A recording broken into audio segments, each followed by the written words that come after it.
It is very true that sometimes what the scalp loves, the hair is not necessarily on board with that, and vice versa. What the hair loves, the scalp doesn't necessarily like.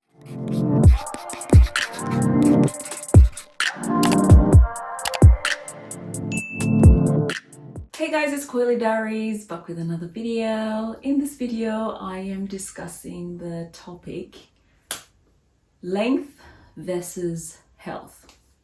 Can we have both? So how do we try to marry the two so that we're having health, we're having length, and somewhat still enjoying our hair, looking good and feeling good about our hair? So this is one of those topics where for a lot of us, it's really a catch-22. We want length, but we also want health. And for the longest time, all we had as an option is either or, right? It's either you get health or you get length. So I really wanted to come out here and discuss in this video, is it possible to achieve healthy hair while still retaining length? Is it possible to have long hair while still, keeping it healthy? A lot of people will say that length is a result of health, but that's not necessarily true. I think, in my opinion, it is possible to actually have healthy hair that's not necessarily retaining the most amount of length that it can. And a lot of the times, actually, the things that our hair needs to remain healthy, some of them may actually impede or affect the length retention part of it, which sounds contradictory, right? But for textured hair, it's not as easy as hydrate your hair every week and you retain length. No, hydrating your hair, for example, comes with shrinkage, and shrinkage comes with detangling and knots and tangles, etc. So yeah, I just wanted to come out here and talk about this particular topic in this video and discuss how maybe we can start to navigate achieving both of those things, healthy hair and long hair at the same time. Now, when it comes to length, we know that the things that promote length are things like leaving your hair alone, stretching your hair and not allowing it to shrink, because then you reduce tangles, detangling less, or putting your hair in a protective style so that you skip a few detangling sessions and therefore retain or keep more of your length. Pretty much habits that help you reduce breakage. That's the main components, or those are the main components of length retention. When it comes to the health of the hair, right, as in the nourishment and what the hair actually needs internally in and of itself, for length retention, it's just, keeping all the length at the ends. But when it comes to the health of the hair, we're talking about hydration. Putting water in the hair, putting water-based products, putting humectants in the hair. The hair loves that. Oils, butters, things like that. Having a clean scalp, of course. Clean scalp equal an optimum environment for your hair to grow. Healthier, thicker hair starts at the roots. So keeping that scalp clean is part of, healthy practices for healthy hair. And of course, you have things like protein treatments, deep conditioning, that kind of thing. So as you can see, with length retention, it's all about preserving the ends and trying as much as possible to not bother them so they retain each inch. However, when it comes to health, you want to infuse moisture, you want to seal in moisture, you want to, give the hair protein. And for textured hair, usually the healthy part of, hair care, as in practices that keep your hair healthy, involve moisture, hydration, which involves or brings along shrinkage. But then we know that shrinkage means more knots, more tangles, longer detangling sessions, etc. So how do we marry the two so that we're able to still have clean hair, still have hydrated hair, still have moisturized hair, and still retaining our length? As you've already figured out, it is very true that sometimes what the scalp loves, the hair is not necessarily on board with that, and vice versa. What the hair loves, the scalp doesn't necessarily like. And overall, in order to achieve health or length, you usually need a lot of commitment, a lot of patience, and a lot of consistency in your routine, right? I think that the balance all comes down to decisions and goals. Deciding what we want and setting goals, or thinking about what the goals are. Not really setting goals actually, but just deciding what goals we want. What are our goals? Is our goal moisture? Is our goal to retain this amount of length per year? Is our goal to have less detangling sessions? Is our goal to trim our hair less? Or is our goal to not have heat damaged hair? Whatever that goal is, that needs to be very clear to us. That's number one. And also we need to decide what we want.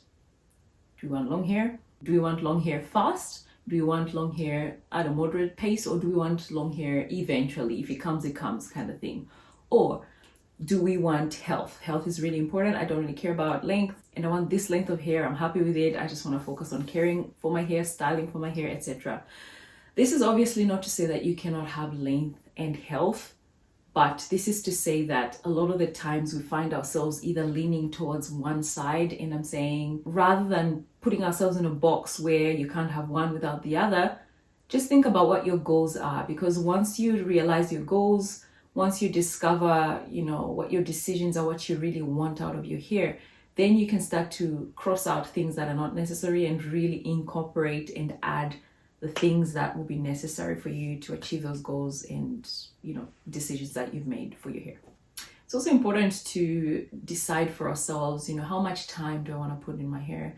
What sacrifices am I willing to make? For example, am I willing to endure a little bit of breakage and just detangle my hair a little bit quicker or a little bit more frequently? Or do I want to really take my time every single week to detangle my hair to retain maximum length? Or do I want to put my hair in a protective style long term and just deal with the tangles at the end of the couple of months? What's the sacrifice and what is the gain that we're willing to do? Because some people are willing to deal with their hair every week, but they're not willing to go 2-3 months in a protective style. Other people are not willing to be in their hair every week, but they're willing to go for a month, 2 months in a protective style. Some people must hydrate their hair every couple of days, while others might go weeks not needing hydration or moisture, or feeling like they're okay with whatever consequences come with not moisturizing their hair as often as, say the next person. Because I feel like when it comes to hair and, really achieving our goals, still enjoying our hair, looking good in our hair, it all comes down to preference, style, what you're willing to sacrifice, what you're willing to compromise, and things that you're not going to negotiate. All right, your non-negotiables with your hair. So I've compiled a couple of sample routines. I've got 5 routines to sort of demonstrate what that would look like for maybe, from one natural to the other. The first one is someone that washes their hair weekly, for example. For that person, they are handling their hair more frequently, which means that they have more chances for breakage, which means they may need to detangle more often. However, the pros to that is that you get your hydration, particularly if you're, doing the right things when it comes to washing, deep conditioning your hair. You will not accumulate as much tangles. So even if you're detangling your hair more often, you are dealing with less tangles and less shed hairs. So, it's a balance that someone might be willing to venture into. So if you're a weekly washer, maybe this might be something that you find attractive, where, you do have some cons to the routine, but you also have some pros and you're happy with the balance between those two. To someone that doesn't wash frequently, say if you wash once a month or more, then you get the luxury of not having to do much with your hair for a whole month. You get to maybe enjoy different kinds of styles, maybe protective styles with, all sorts of different textures of hair, added hair or your own hair. You get to enjoy maybe more time doing other things that may be more important to you, particularly at that time. And you get to retain more length, as in you have more length on hand after 2-3 months, for example, that is really untampered, just ready to be retained if done correctly. So those are advantages of someone that does not handle their hair as often. However, the trade-off there is that dehydration, for example, if you're not washing or moisturizing or hydrating your hair as often, maybe your hair might get a bit more dry than someone else, maybe brittleness, there might be some breakage if it's excessive amounts of dryness.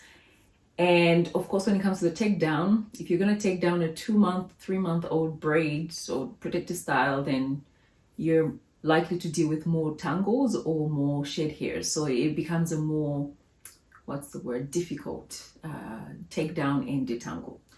However, that's the trade-off. You chill out for a month and then you work hard.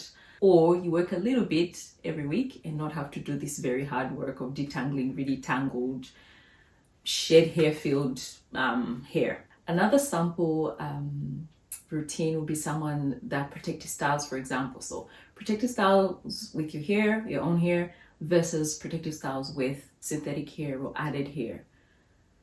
Your own hair, you're able to access your scalp easier. You can access your hair easier. You are not dealing with the friction or the roughness that can come sometimes with added hair, particularly synthetic hair. However, the cons of that are that maybe the style won't last as long, so you're having to deal with your hair a little bit more. You might need to sacrifice looking as good because then, you know, your hair might be frizzy because it's your own hair, so the style doesn't last that long, which means your frizz comes to play, and yeah, maybe not looking your best, and maybe that's something that you're okay with, or maybe not. So those are some of the things that you deal with if you're just protective styling with your own hair. Protective styling with added hair, whether it's weave, wigs, cornrows, twists, braids, longevity. You get longevity out of the style, you get shed hairs in place, okay, less tangles actually when you use synthetic hair, particularly braids. I'll emphasize braids or cornrows that are well installed, right? However, yeah, there's a trade-off for dryness when it comes to added hair. Synthetic hair particularly, the hair can be brittle, as in the added hair can be brittle against the real hair, against your own hair. So yeah, again, just decisions. What are you willing to, you know, sacrifice? Of course, longevity with, you know, added hair is a big bonus because you get lots of rest, but then the takedown after a long-term protective style, like I've already said, can be tedious. Hair tucked in versus hair tucked away. Some people are happy to have their hair out like this a lot and they don't mind it rubbing on clothes a lot or getting a bit of breakage or seeming a bit dry.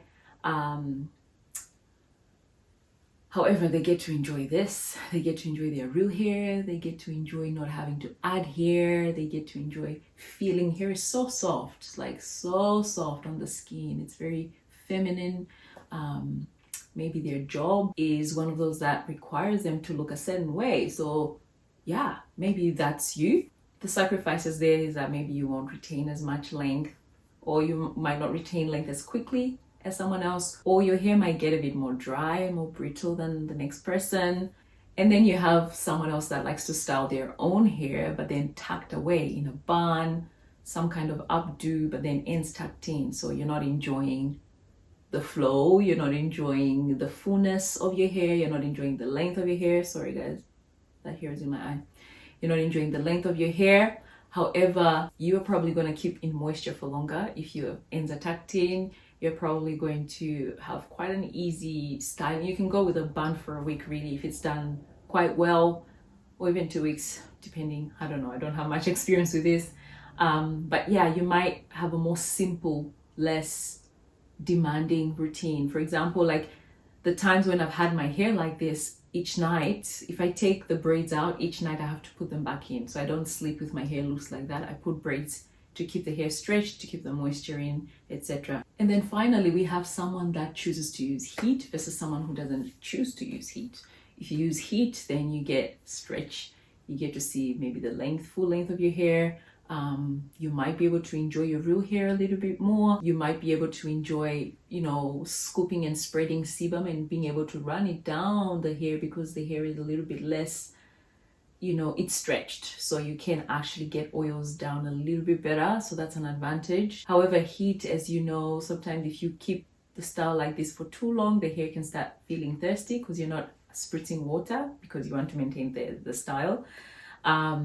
Split ends sometimes can be a result of heat and of course heat damage. So again, do you want heat damage?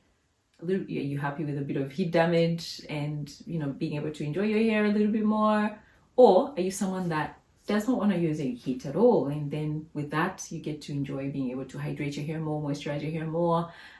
You get to enjoy texture a little bit more. And you don't really have, you know, must do's for the night. For example, someone that needs to keep their hair stretched when it's heat styled. However, the cons of that are that maybe you might not really enjoy your style as much. You might not have the freedom of having hair like this. You might need to add moisture a little bit more because your cuticle is more open when your hair is curly or coily, in its coily state. That's why straight naturals can go a little bit longer just with straight hair, because their hair is straight. So sebum travels a little bit better. So the dryness is not as much, or they don't need to be spritzing their hair as much as someone who has a lot of texture in there. When the curl and the coil is still in there, that cuticle at every bend is actually open, so water is escaping quickly. So you're gonna need to be adding moisture. So yeah, guys, I hope this video hasn't been too confusing or complicated. I just wanted to bring this out there to you to say, look, there's absolutely no rules. There's nothing set in stone when it comes to natural hair. At the end of the day, each one of us needs to decide and do that which we see fit for our hair, to enjoy our hair and to achieve our goals. The main thing is to understand that there is a sacrifice to everything that you're going to do. There is something that's gonna give. So comment below, let me know what you think. Until next time, it's Coily Diaries.